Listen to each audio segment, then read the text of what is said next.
Recently, a geomagnetic storm caused by the sun knocked up to 40 new SpaceX Starlink satellites out of orbit, according to MIT Technology Review, along with multiple other outlets, to which I say, can't say I didn't warn ya.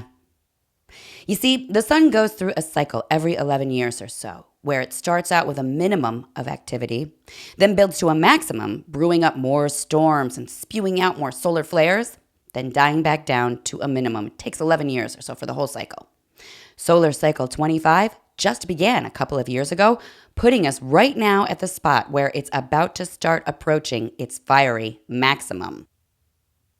In other words, we are currently approaching the spot in our current solar cycle when the sun starts spewing out more flares of radiation and charged particles, which, when big enough, can cause geomagnetic storms here on Earth that can mess up our technological civilization in lots of really bad ways.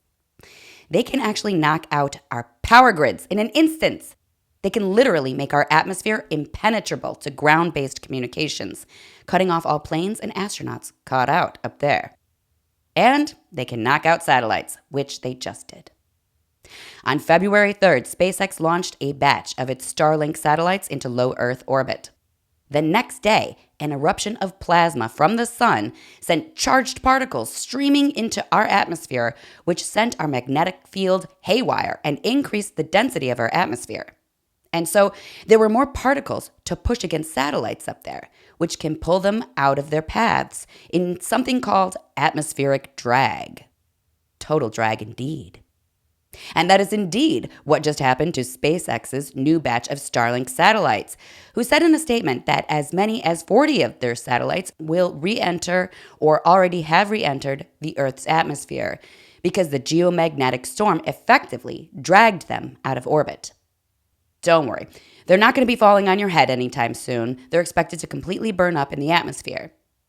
The event will cost SpaceX an estimated $50 to $100 million. And again, we are just now entering our sun's most active phase of its current solar cycle. Luckily, NASA predicts cycle 25 to be much like cycle 24, which was below average in activity. So that's good. But other scientists have predicted cycle 25 to be the strongest since record-keeping began in 1755, which sounds very bad.